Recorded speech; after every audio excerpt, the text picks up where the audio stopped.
उत्तराखंड में धामी सरकार द्वारा की जा रही अतिक्रमण पर कार्रवाई को लेकर सियासत तेज हो गई है। कांग्रेस इसे सरकार की तानाशाही बता रही है, तो वहीं अतिक्रमण के मामले में धामी सरकार सख्त कार्रवाई की बात कर रही है। इधर सूबे में धामी सरकार द्वारा अतिक्रमण पर की जा रही कार्रवाई को लेकर सितारगंज नगरपालिका के अध्यक्ष हरीश दुबे ने धामी सरकार को घेरा। उन्होंने प्रदेश सरकार पर तानाशाही का आरोप लगाते हुए कहा कि सरकार गरीबों को उजाड़ने का काम कर रही है, जो निंदनीय है। आपको बता दें कि अपने आवास पर आयोजित प्रेस वार्ता में सितारगंज नगरपालिका के अध्यक्ष हरीश दुबे ने प्रदेश की धामी सरकार को घेरते हुए कहा कि सरकार 40 से 50 वर्षों से निवास कर रहे गरीब मजदूर परिवार को उजाड़ने का काम कर रही है, जो कि न्याय संगत है। उन्होंने कहा कि गरीब परिवारों ने मेहनत मजदूरी कर अपना पेट काटकर अपने बच्चों के रहने के लिए छत का इंतजाम किया, लेकिन आज सरकार द्वारा उन्हीं लोगों को उजाड़ने का काम किया जा रहा है, जो निंदनीय है। कहते हैं कि भाई सरकारी भूमि पर अतिक्रमण हो गया। हम ये कह रहे हैं जो पिछली भी सरकारें होंगी, सरकार तो रही होंगी, वो भी जनता से बनी होंगी, तो उस समय जब ये निर्माणाधीन हुआ होगा, लोग वहाँ बैठे होंगे, बसे होंगे, तब भी गाड़ियाँ भी चलती होंगी, बसें भी चलती होंगी, यातायात व्यवस्था भी बनी रही होगी, सब व्यवस्था होंगी। तो वो आखिर कैसी सरकार थी कि इन सब चीज़ों को मैनेज करते हुए चल पाती थी, और ये कैसी सरकार आ गई है कि ये अपनी जनता को जिससे जीत के आई, ये मैनेज ही नहीं कर पा रही है।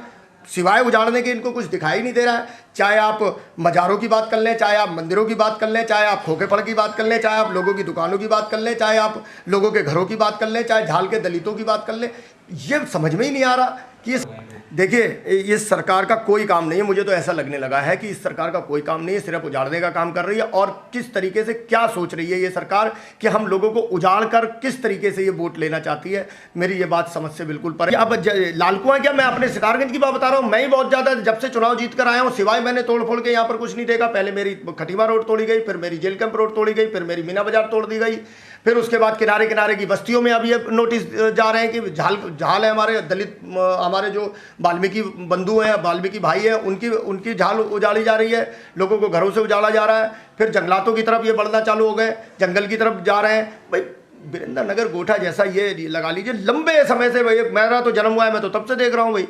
तो आखिर मैं ये पूछना चाहता हूँ सरकार से कि ये सारे लोग जो आप उजाड़ के पूरे हमारे देश को बहुत अच्छा और सुंदर बनाना चाह रहे हैं, तो बहुत अच्छी बात है। अच्छा और सुंदर हर कोई चाहेगा उसका देश सुंदर हो, लेकिन ये और बता दें कि ये इतने लोगों को ये जो उजाड़ रहे हैं हजारों की संख्या में, ये जाएंगे कहाँ, इन्हें बैठाएंगे कहाँ, इनको ले जाकर कहाँ रखेंगे? भाई सरकार की ज़मीन सरकारी अगर है तो सरकार तो हमने ही बनाई है, जनता ने बनाई है, तो भाई हम कहाँ बैठेंगे, पता तो लगे हमें।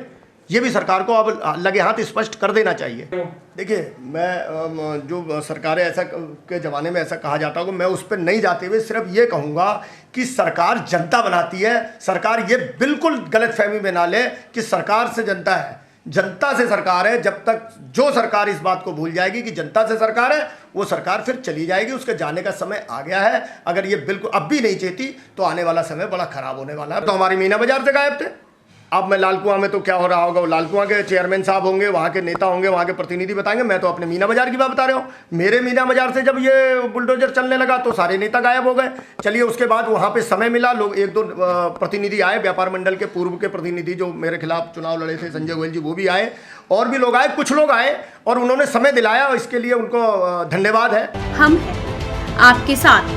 ताज़ा खबरों को जानने के लिए हमारे चैनल को लाइक और सब्सक्राइब करें। यदि आपके आसपास कोई घटनाक्रम या ऐसी कोई जन समस्या है तो हमें ज़रूर भेजें।